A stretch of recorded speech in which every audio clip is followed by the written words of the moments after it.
Hi, Peter, and hi, everyone. Truly an honor to be included here. I want to speak to you as someone who has been very involved in accounting standards and has been in my professional career, um, a, what I would say a professional user.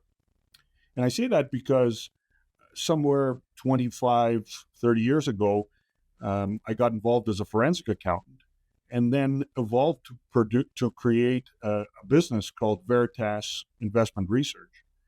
And as its name suggests, we're a research firm, we're an independent research firm that was set out to tell the truth. And we do that by focusing on financial information. And what we noted was that many users are not up to speed on all the changes that take place. I think about the last 25 years, I think about the volume of disclosure and the complexity of accounting, which has had to happen. This is not me complaining about that. Business becomes complex, accounting standards need to become more complex to keep up. The problem is that there's more and more pressure on users as analysts and portfolio managers under pressure to perform. Margins get compressed as management fees get cut, commission rates get cut. And so as a result, what you have is a marketplace where all these professional users don't have time to spend to look at the details. So they run around and ask preparers, the companies, and also analysts that work perhaps on the sell side, say, what's that one number? Just give me that one number. If I get that one number, I can put this company to rest. I can hand it to my boss. We can make a decision. I need and make sure that one number is comparable, right? Like I want to be able to compare, McDonald's one number with JP Morgan's one number. And if you could, I'd like to be able to also compare that to Exxon because it'd be really nice for me to make this just one number. And, you know, having been on the Accounting Standards Board here in Canada and I chaired the User Advisory Committee here, which is a group of other professional users. And more recently, I'm now co-chair of the International Accounting Standards Board's Capital Markets Advisory Committee, which is basically the same user committee, but on the international side. And what you have is a situation that's now become exacerbated. And now I believe where we're going is that we need to deal with this sort of one number problem because we can't even get one number for a shoe size. I'm on this side of the Atlantic and I wear size 11. I fly across the Atlantic and it's size 43 or 44, depending on the producer. I'd wear a jacket, it's size 56 over there, it's 46 over here. Makes no sense. And want to have a nice standardized number, a standardized set of statements of accounting policies. So we need to keep this in mind that as preparers and as auditors, focus on getting the details right in the accounting, in the financial statements themselves. This concept of information overload drives me crazy. Don't cut down on the information. Users need to get more educated, need to understand the information. It's there for a reason. And now we've evolved, and this one thing that's been a bee in my bonnet for a long time now, since the dot-com times, is the whole non-GAAP metrics. And I'm quite proud that at the international level, under the new standard IFRS 18, there'll now be another number and the use of non-GAAP metrics within audited financial statements. And we call those management performance metrics, but they'll be in the notes. And there'll also be a line item on the income statement, which is prepared the same way. Now, it's not going to be perfect because, again, we want that perfection where we can compare all those different industries across all the different companies. But we are going to have that operating income number, okay? and it is going to be a number that can be comparable um, with concept of life cycle, business cycle, industry. All those things don't, you can't forget those when you look at the one number, because that one number has to be held in context of all those items, including the economy, the social structure, the tax situation, the regulatory environment that that company operates in. All those things are relevant. And so then I take it to what is perhaps more important for, or the issues at hand here, which is related to ESG. And as a user of statements, and we also we also manage money. There's been pressure, and that pressure is built, I would say, um, beginning in just before the financial crisis, but in earnest since the financial crisis, related to environmental issues, but also for the E and the S. Sorry, the S and the G. Pardon me. And it's definitely something that's important. I mean, there's no question about it. But what I see happening is a sort of on the from investors' standpoint side, I start to pull back from sort of focus on, I just want companies that are not that are outside of natural resources, or I don't want any companies that are in tobacco, and those are simple things to focus on. I'm not saying it's always that way, but where they make a list and say, here are the things you can't buy. And the problem is that not all, then when performance comes in to play, the investors will look at the professional money manager and say, okay, I wanted you to do all these things. You did all these things. That's great, but you underperformed. And the portfolio manager says, well, but I did everything you told me to do. Yeah, but I need to satisfy my investors on my side. I need to pay my pensioners. I have to satisfy my insurance policy holders. What's going on? You underperformed.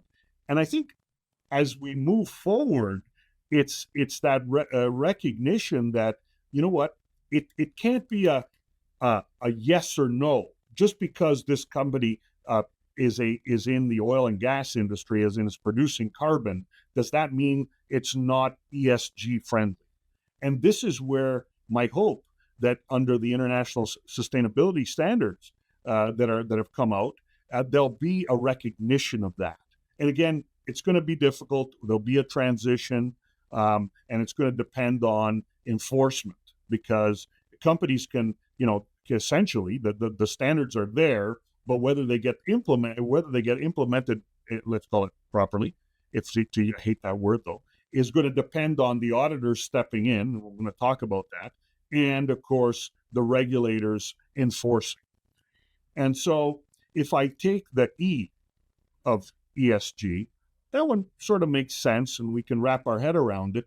But when I've been asked, especially over the last decade, so how do you consider the E of ESG in your work as an investor and as a researcher? I say, well, I'm going to take the example of a energy company. Well, if the company's putting aside site restoration costs, well, that is a key sort of environmental planning that the company's doing. If they're not putting money aside for site restoration, then I'm going to be stuck as an investor with a huge liability when the reservoir wears down. Similarly, if I'm a mining company, if I'm not putting aside that liability or accruing that liability, that is really, I mean, we were always doing that. That's how an investor should think about a business. And the same becomes if we want to talk about carbon credits, et cetera. Is the company putting aside money on its financial statements where we can see it? And that was always there. Okay. And so that's how we've always thought of the environmental part of the ESG. The S is very difficult. And I'm not sure how we're going to get there to say that, an S or the social responsibility, it's going to be difficult, I have to say. And I always scratch my head about trying to figure that out. And I almost think that it if you want to have impact investing, and we have a foundation as well where we review charities and help them have better impact, financial transparency, et cetera. we always advise, it's really about being more transparent. It's really, and if you want to have that type of investing, then there should be a separate uh, pool of assets that just focuses on that. And what we need to do is change the metrics that we use to measure success. If you're looking for, satisfying a social good, then you can't measure that in income. You have to measure that in the number of people that have been fed, or the number of people that have housing, or the number of people that have access to jobs. And oftentimes, the entities that do that don't make any money or may not be profitable, but that's okay. We need to change the metrics. And on the G, which is the governance, again, very interesting. I've always said that the only time you know if a company has good governance is if something goes wrong. And we don't want to wait that long. So what you need to do, and I'm not sure how we're going to be able to put this into a sustainability standard, but I have done many training sessions. We run an organization called the Veritas U Academy, and we focus on reading financial statements like a forensic account. That's kind of my shtick since I started. And what I like to say is that the numbers speak to you. And if you want to know if a company has good governance, well, compare the type of choices that it makes when it has the opportunity to do so under accounting standards. And there's significant amount of choice. Really simple. Company A amortizes its or depreciates its software and software's a bad one. Its hardware over 5 years, and its peers all amortize that same hardware over 3 years. So ask yourself which organization might have better governance. Company A finances its business using a certain a structure which is extremely complex and hard to follow. Its disclosure is not clear and generates a tax rate which is significantly below the statutory rate. Company B is in the same industry and operates and pays tax, but has a much higher tax rate, or one that's right at the statutory rate, and its transparency is incredibly clear and is all forthright and open to analyst criticism and analyst discussion. I would say company B has better governance, but we're not going to know that until something goes wrong. So let's try to pull that together and think about what that means for the audit profession. And I would like to consider myself a champion for the audit profession in a way that it troubles me that when I hear stories that young people don't want to get into accounting. And, I can't say even myself that I grew up and I wanted to always be in accounting. I actually wanted to be a lawyer until I figured out what lawyers do and realized that I had to actually study hard to do well in the LSAT. The reality is that I loved business. I've been an entrepreneur since I was 10 years old, delivering papers and subcontracting to my friends. But when you understand accounting is the language of business. And if you study accounting and learn it well, you can run business better than someone that doesn't know how to read the financial statements. I always like to give the example of, if I asked you to read a book in Spanish, now I speak Spanish, but let's pick up. So if I asked you to read a book in Spanish, well, if you read the book and, you studied it marginally and you had a conversational level knowledge of Spanish, you would understand it to some degree. If you did a undergrad degree in Spanish, you'd understand it better. If you did a PhD in Spanish, every word would have many meanings because the Spanish language has many meanings. It's like reading Shakespeare. The more you know about and have studied the writing, the more it will speak to you, every word. And I actually studied Shakespeare because I loved it so much for that reason. Well, financial statements are the same. And we need to get our young people to understand that. And they'll realize that they'll become better business people if they start learning the language of business.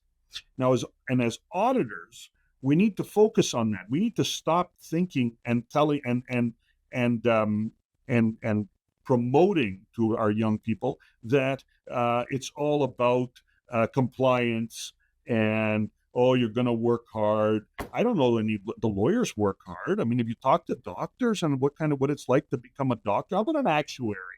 It's real easy if you want to be an actuary. But somehow we poo-pooing on ourselves about the accounting, about becoming an accountant. It's hard. Yeah, it's hard. Life's hard. And as we're going to be in auditors, and we're going to focus on auditing ESG, I think that the opportunity, and I want to leave with this thought because this is, I think, extremely important. The audit profession has an incredible opportunity, and it ties to everything we're doing today related to media and information. Because ultimately, an auditor, it verifies the information. We focus on financial and non-financial information in that it follows standards and is not materially misleading. Well, what if, as auditors, we could audit whether that video that was posted on X or whatever you want to call some social media site, even CNBC for that matter, was actually factual and could be verified to some root information or natural source. With all the AI that's coming out, there's going to be a significant opportunity for us to step up and be the voice of truth. And with ESG, it's very similar. Companies, we talk about greenwashing, and there's a lot of regulations coming out now by security standard setters. Even here in Canada, we have something new called Bill C-59, which is out there to do away with the greenwashing and is going to hold companies to account if they're found to be exaggerating the numbers that they disclose. The problem, of course, is that if we scare preparers into from disclosing, then they won't disclose, and then we actually take a step backwards. That's something that I've been making noise about. We'll see how this plays out. But I'm going to leave you with the thought that as auditors, if you need to step back and think about what is the E that we're looking to audit, and what information can we get from source data that is non-materially misleading. The S, as I said, and I gave my initial comments, is going to be very difficult to audit unless we do it in a way where we're focused on different performance metrics. Because ultimately, it's all the users of statements, they want to focus on the performance metrics. Even the preparers that are using it to figure out their compensation, etc. And then, of course, the G is going to be extremely difficult to audit. But that's where it's going to get into the subtleties, the accounting choices, the estimates that companies make. And that's where the audit profession can really clamp down and say, you know what, let me show you why that's unreasonable and could be materially misleading, your selection of accounting policy, because it's not consistent with peers. It's changed versus prior years. And if you want to change it, I need to have a disclosure of why you changed it. I need a reconciliation back to the previous numbers. Anyway, change is always a pace, and change is good. We need to evolve, and we need to continue to attract intelligent and vibrant individuals into the profession so that we can have a vibrant business and economic environment. Thank you.